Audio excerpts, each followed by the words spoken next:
Hello students. Last class में हम लोगों ने चैप्टर 6 का लेक्चर 3 पढ़ा था, जिसमें हमने कुछ न्यूमेरिकल क्वेश्चन सॉल्व करे थे बुक के 1 to 5 तक। आज हम कुछ आगे के न्यूमेरिकल सॉल्व करेंगे और आज हम सबसे पहले सीखेंगे how to prepare T shape account. मैंने आपको लास्ट क्लास में बैलेंसिंग सिखाई थी और रूल्स ऑफ डेबिट क्रेडिट भी बताए थे अकॉर्डिंग टू मॉडर्न अप्रोच, और उनके क्वेश्चन भी कराए थे।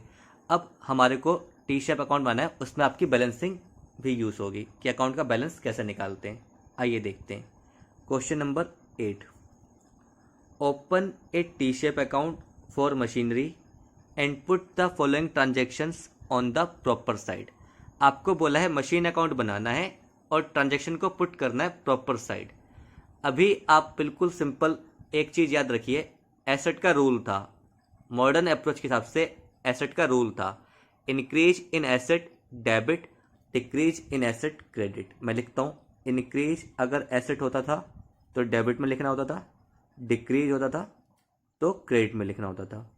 तो आपको टी शेप अकाउंट बनाना है। टी शेप अकाउंट बेसिकली आपका अकाउंट ही होता है, बस सिंपलेस्ट फॉर्म होती है अकाउंट की। उसमें आपको जो डेट का कॉलम था, जेएफ का कॉलम था, इसको हटा के पर्टिकुलर अमाउंट, बस 4 कॉलम बनते हैं। ये आपकी सिंपलेस्ट फॉर्म है अकाउंट की। आइए देखते हैं कैसे बनाते हैं, देखते हैं।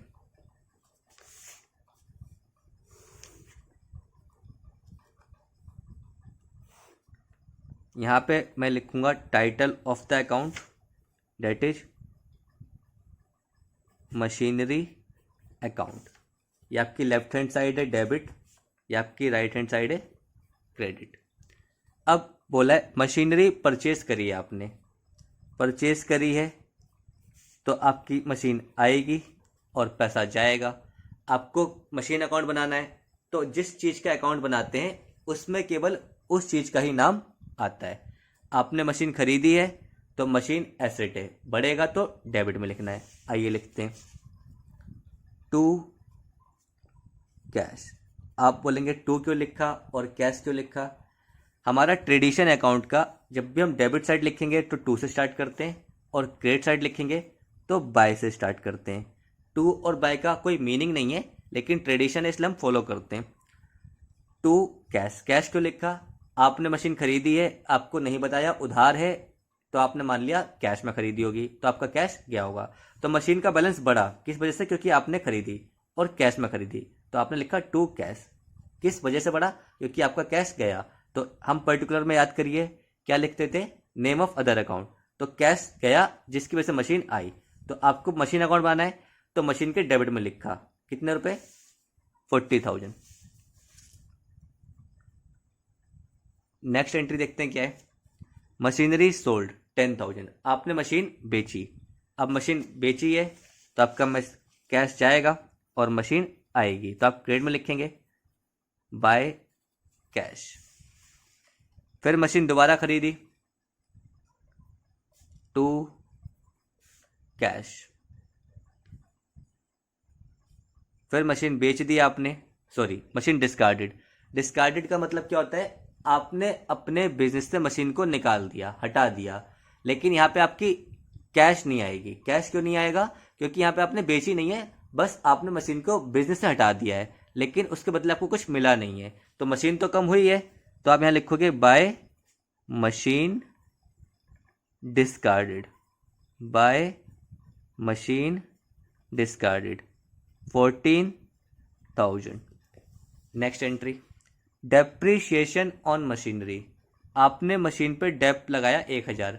डेप्रीशिएशन से आपको पता है मशीन की वैल्यू कम होगी, तो मशीन की वैल्यू कम होगी तो आप लिखेंगे क्रेडिट साइड बाय डेप्रीशिएशन। कितना है? 1,000 है। अब हमारे को करनी है बैलेंसिंग। बैलेंसिंग मैंने आपको लास्ट क्लास में सिखाई थी। लेफ्ट हैंड साइड जो कि डेबिट साइड होती है, राइट हैंड साइड जो आपकी क्रेडिट साइड होती है, दोनों का टोटल लगाना है। लेफ्ट हैंड साइड का टोटल है आपका 48,000, राइट हैंड साइड का है आपका 25,000। आपको मैंने बताया था जो साइड आपकी बड़ी होगी दोनों साइड आपको वही लिखना है। तो आपकी बड़ी है डेबिट साइड, तो आप लिखेंगे दोनों साइड 48,000 और 48,000। यहाँ पे तो 48 मैच कर रहा है, यहाँ पे आपका नहीं आ रहा है। कितने का डिफरेंस है? 23 का। तो ये 23 आपका है बैलेंस, जो आप लिखेंगे बाय बैलेंस CD 23,000। ये आपकी है बैलेंसिंग फिगर, जिसकी वजह से अकाउंट आपका बैलेंस कर गया। तो अब आपका मैच कर गया 48। अब आप पूछेंगे सर ये 23 का मीनिंग क्या है? तो 23 का मतलब है at this point of time, इस समय आपके पास मशीन जो अवेलेबल है वो 23,000 की है। यानी आपकी मशीन का जो एग्जैक्ट बैलेंस है, जितनी आपके इस समय पास है मशीन, जितनी आपकी बुक्स ऑफ अकाउंट में आ रही है, वो 23,000 की है। आप बोलेंगे सर CD क्यों लिखा? तो बच्चों CD का मतलब होता है कैरिड डाउन। जब भी हम क्लोजिंग बैलेंस निकालते हैं तो वो हमारा होता है CD कैरिड डाउन या CF कैरी फॉरवर्ड। इसका मतलब है जब हम अगले महीने अकाउंट शुरू करेंगे तो ये हमारा ओपनिंग बैलेंस बनेगा। तो इसे हम बोलेंगे टू बैलेंस BD। तब आपका हो जाएगा 23,000।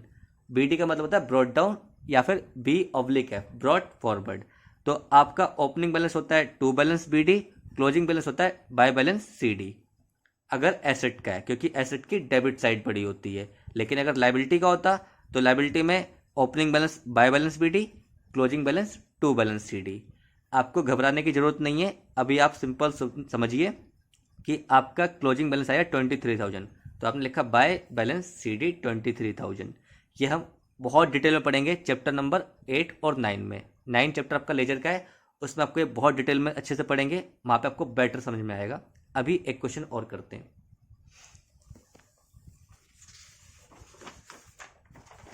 क्वेश्चन नंबर है आपका 10th है आपका open A T shape account of creditor. आपको क्रेडिटर का टी शेप अकाउंट बनाना है। And right the following transaction on the proper side. और ट्रांजेक्शन को प्रॉपर साइड आपको रिकॉर्ड करना है। आइए पढ़ते हैं क्या क्या ट्रांजेक्शन है। Goods purchase from Rakesh on credit. आपने राकेश से गुड्स उधार खरीदे हैं, तो आपको राकेश यानी क्रेडिटर का अकाउंट बनाना है। तो आपका क्रेडिटर लाइबिलिटी बढ़ेगी जब आप उधार सामान खरीदेंगे, तो आप लिखेंगे क्रेडिट साइड, क्योंकि लाइबिलिटी का रूल है increase in liability credit, decrease in liability debit. Second entry आपकी गुड्स रिटर्न टू राकेश। आपने राकेश को गुड्स वापस कर दिए, यानी आपने जो गुड्स खरीदे थे वो वापस कर दिए। जब आप गुड्स वापस कर देंगे तो आपको पैसा नहीं देना होगा उन गुड्स के बदले, तो आपकी लाइबिलिटी कम हो जाएगी। इसको बोलते हैं परचेज रिटर्न। जो आप सामान खरीद के लाए वो परचेज, जो उसमें से वापस कर दिया वो परचेज रिटर्न। इसका एक नाम और है रिटर्न आउटवर्ड। आउटवर्ड क्यों बोलते हैं? क्योंकि माल वापस जा रहा है। आ रहा होता तो इन होता, लेकिन आउटवर्ड क्यों है? क्योंकि पहले आप लाए थे, अब ये आपके पास से वापस जा रहा है, इसलिए इसका एक और नाम है रिटर्न आउटवर्ड। तो ये आपका डेबिट साइड आएगा, क्योंकि लाइबिलिटी कम होगी तो डेबिट में लिखेंगे। रूल था increase in liability credit, decrease in liability debit. Next है आपका पेड टू राकेश। आप राकेश को पेमेंट कर रहे हैं। अगर आप राकेश को पेमेंट करेंगे यानी क्रेडिटर को पेमेंट करेंगे तो आपकी लाइबिलिटी कम हो जाएगी, क्योंकि जब आप कर्जे को चुका देंगे, जो आपको पेमेंट करनी वो कर देंगे, तो उससे आपकी लाइबिलिटी कम हो जाएगी, तो आप लिखोगे debit side. Next entry purchase goods from Rakesh on credit. फिर दोबारा खरीद लिए तो दोबारा से आपकी लाइबिलिटी बढ़ जाएगी। आइए रिकॉर्ड करते हैं।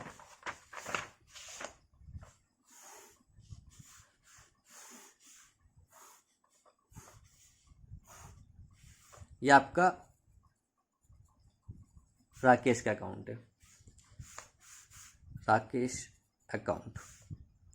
लेफ्ट हैंड साइड पे डेबिट, राइट हैंड साइड पे credit. Particular amount rupees, particular amount rupees. पहली एंट्री आपकी क्या है? Goods purchase from Rakesh on credit. Rakesh से गुड्स खरीदें तो आप लिखोगे क्रेडिट साइड में, लाइबिलिटी बढ़ेगी। गुड्स के लिए आपको पता होगा, खरीदते हैं तो परचेस अकाउंट यूज़ करते हैं, बेचते हैं तो सेल अकाउंट यूज़ करते हैं। तो आपने खरीदे हैं तो आप लिखोगे बाय परचेस, बाय परचेसिस अकाउंट। कितने रुपए आपका? 50,000 है, ये आपने लिख दिया 50,000। नेक्स्ट है आपका goods return to Rakesh for 5,000। आपने राकेश को गुड्स बेच दिए 5,000 में, तो आप लिख देंगे टू परचेस रिटर्न, लायबिलिटी आपकी कम हो जाएगी क्योंकि अब आपको गुड्स वापस करने की वजह से पैसा नहीं देना। पेड टू राकेश, आपने पेमेंट करी, लायबिलिटी और कम हो जाएगी। पैसा आपने या तो कैश में दिया होगा या चेक में दिया होगा। चेक में दिया होगा तो बैंक आएगा, कैश में दिया होगा तो कैश ही आएगा। 20,000। Next, purchase goods from Rakesh on credit, आपने फिर खरीदा सामान तो फिर से लायबिलिटी बढ़ेगी। By purchases account 10,000। अब फिर से बैलेंसिंग करनी है, आइए देखते हैं। पहले दोनों साइड का टोटल करना है। लेफ्ट हैंड साइड का टोटल है आपका 5 और 25,000। राइट हैंड साइड का टोटल है आपका 60,000। लेफ्ट हैंड साइड का है 25, राइट हैंड साइड का है आपका 60। तो जो साइड बड़ी होगी दोनों साइड वही लिखना है। तो आपकी क्रेडिट साइड बड़ी है तो दोनों साइड आप लिखेंगे 60,000। और यहाँ पे तो 60 मैच कर रहा है, यहाँ पे नहीं आ रहा है। कितने का डिफरेंस है? 35 का। तो ये 35 आप लिखोगे यहाँ पे टू बैलेंस CD, ये आपका आ गया 35,000। अब आपका मैच कर गया, ये आपकी बैलेंसिंग फिगर है। इस फिगर से आपका अकाउंट बैलेंस कर गया। अब इस 35 का मीनिंग क्या है? इसका मतलब है हमें अपने क्रेडिटर राकेश को अब 35,000 रुपीज़ देने हैं। मीन्स इतनी ट्रांजेक्शन के बाद 50, 10, 5, 20 इन सब के बाद जो नेट इफेक्ट आया वो आया 35,000। इट मीन्स अब हमें अपने क्रेडिटर को 35,000 रुपीज़ देने बाकी हैं। तो ये आपका क्लोजिंग बैलेंस है। तो क्लोजिंग बैलेंस के लिए हम यूज़ करते हैं balance CD। CD means carried down. तो जब अगला महीना स्टार्ट होगा या अगला साल स्टार्ट होगा तो ये आपका होगा ओपनिंग बैलेंस। तो आप लिखोगे बाय बैलेंस BD 35,000। आपको मैंने अभी बताया था एसेट की डेबिट साइड बड़ी होती है तो बैलेंस क्रेडिट में निकलता है। लायबिलिटी और कैपिटल की क्रेडिट साइड बड़ी होती है तो बैलेंस डेबिट साइड निकलता है। इसीलिए एसेट का डेबिट बैलेंस होता है और लायबिलिटी और कैपिटल का क्रेडिट बैलेंस होता है। ये मैंने आपको लास्ट लेक्चर में समझाया था। आइए देखते हैं आगे एक और क्वेश्चन। अब क्वेश्चन नंबर हम पढ़ रहे हैं आपका 7। Analyze the following transactions, state the nature of accounts and state which account will be debited and which account will be credited। अब आपको ट्रांजेक्शन्स दे रखी है। इस ट्रांजेक्शन में आपको पूछा है कि कौन से अकाउंट का नेचर क्या है, जो अकाउंट इन्वॉल्व होंगे उनका नेचर क्या है और किस अकाउंट को डेबिट करना है, किसको क्रेडिट करना है। ये आपको ट्रांजेक्शन पढ़ के पता चलेगा, इसीलिए बोला है एनालाइज द फॉलोइंग ट्रांजेक्शन्स। मैं आपको इसमें से कुछ पॉइंट कराऊंगा, बाकी आपको सॉल्व करने हैं। सबसे पहले मैं आपको पहला पॉइंट कराता हूं। लाल स्टार्टेड बिजनेस विद कैश। पहला पॉइंट है आपका लाल स्टार्टेड बिजनेस विद कैश। तो देखिए कैसे करेंगे, आइए। लाल ने बिजनेस स्टार्ट किया है कैश से 3 लाख रुपए के साथ। तो आपको फॉर्मेट बनाना है accounts involved. Second column nature of account, कि जो अकाउंट इन्वॉल्व है उनका नेचर क्या है। थर्ड कॉलम आपका है हाउ अफेक्ट, वो कैसे अफेक्ट हो रहे हैं, मीन्स वो बढ़ रहे हैं या घट रहे हैं। हाउ दे अफेक्ट, वो बढ़ रहे हैं या घट रहे हैं। और फिर आपको लिखना है डेबिट और क्रेडिट, क्योंकि यही पूछा है कौन सा डेबिट होगा और कौन सा क्रेडिट होगा। आइए देखते हैं।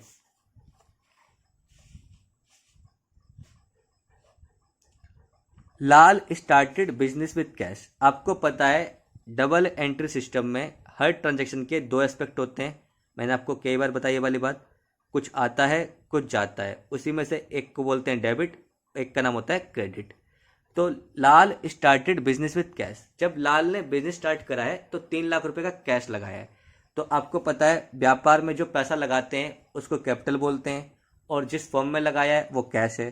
तो इस ट्रांजैक्शन में आपके 2 अकाउंट इन्वॉल्व हैं, एक कैश और एक कैपिटल। नेचर क्या है?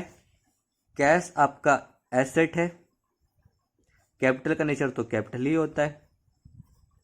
हाउ दे अफेक्ट, बिजनेस में आपके पैसा आ रहा है, हाउ दे अफेक्ट, बिजनेस में आपके पैसा आ रहा है तो कैश बढ़ रहा है, कैश बढ़ेगा तो इंक्रीज बोलते हैं। और कैपिटल, कैपिटल भी आ रही है, कैपिटल भी बढ़ रही है, यानी कैपिटल भी इंक्रीज हो रही है।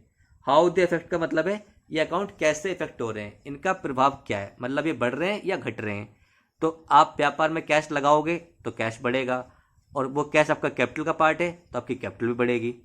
तो एसेट का रूल है अगर बढ़ेगा तो डेबिट, तो आपका अकाउंट कैश डेबिट होगा, और कैपिटल का रूल है बढ़ेगा तो क्रेडिट, कैपिटल आपकी क्रेडिट होगी। यही क्वेश्चन में पूछा है। Analyse the following transaction, state the nature of account, आपको नेचर बताना है अकाउंट का, and state which account will be debited and which account will be credited, कौन सा अकाउंट डेबिट होगा कौन सा क्रेडिट हो गया। तो आपने पहले चेक करा कि कौन कौन सा अकाउंट इन्वॉल्व है ट्रांजेक्शन में, फिर आपने देखा कि उनका नेचर क्या है, फिर आपने देखा कि वो कैसे अफेक्ट हो रहे हैं, फिर अगर एसेट है बढ़ेगा तो डेबिट और कैपिटल है तो बढ़ेगी तो क्रेडिट। आइए मैं कुछ ट्रांजेक्शन लेता हूँ रैंडमली। थर्ड पढ़ते हैं, परचेज गुड्स फॉर कैश, आपने गुड्स खरीदे, तो गुड्स के लिए अगर खरीदते हैं तो परचेज अकाउंट यूज होता है, बेचते हैं तो सेल अकाउंट यूज होता है। तो अकाउंट इन्वॉल्व यहाँ पे आपके हो गए दो, क्योंकि आपके पास गुड्स आएंगे तो एक आपका अकाउंट इन्वॉल्व है परचेज, और दूसरा है आपका कैश में खरीदें तो दूसरा अकाउंट आपका इन्वॉल्व है कैश। नेचर क्या है? परचेज का नेचर है एक्सपेंस, जो आप बिजनेस में गुड्स खरीदते हैं वो आपका एक्सपेंस है। कैश का नेचर है asset. How they affect, expense, आप जब गुड्स खरीदोगे तो खर्चा आपका बढ़ेगा, और कैश एसेट आपका कम होगा। आप खुद सोचिए, जब आप खर्चा करेंगे तो खर्चा तो बढ़ेगा लेकिन कैश आपका जेब से चला जाएगा। अब रूल क्या है? एक्सपेंस का रूल है बढ़ेगा तो डेबिट, और एसेट का रूल है घटेगा तो क्रेडिट। एक्सपेंस आपका बढ़ रहा है डेबिट हुआ, एसेट आपका घट रहा है क्रेडिट हुआ। आइए एक ट्रांजेक्शन और लेते हैं। बोरोड फ्रॉम सोहन, आपने सोहन से बोरो करा, बोरो मतलब आपने लोन लिया। तो यहाँ पे आपके दो अकाउंट इन्वॉल्व हैं, पहला आपने लोन लिया तो आपको कैश मिला होगा, दूसरा लोन फ्रॉम सोहन, दूसरे का नाम है लोन फ्रॉम सोहन। बोरो का मतलब है आपने लोन लिया है, और किससे लिया है? सोहन से लिया है। तो कैश आपका एसेट है और लोन आपकी लायबिलिटी है। नेचर क्या है? कैश आपका एसेट है, लोन आपकी लायबिलिटी है। हाउ दे इफेक्ट, आपको पता है आप कैश लोन लेंगे तो आपको कैश मिलेगा, तो एसेट आपका इंक्रीज होगा, और लोन लेने से लायबिलिटी भी इंक्रीज होगी क्योंकि अब आपको पे करना है फ्यूचर में, तो लोन लेने से आपकी लायबिलिटी भी इंक्रीज होगी। एसेट भी बढ़ रहा है, लायबिलिटी बढ़ रही है। एसेट बढ़ेगा तो आपको पता है डेबिट करना होता है, और लायबिलिटी बढ़ती है तो आपको पता है क्रेडिट करना होता है। एसेट का रूल है इंक्रीज होने पे डेबिट, डिक्रीज होने पे क्रेडिट। लायबिलिटी का रूल है इंक्रीज होने पे क्रेडिट, डिक्रीज होने पे डेबिट। ये आपको मैंने पहले भी बहुत अच्छे से पढ़ा रखा है, आप रिकॉल कर सकते हैं पुराने लेक्चर में। आइए एक और लेते हैं।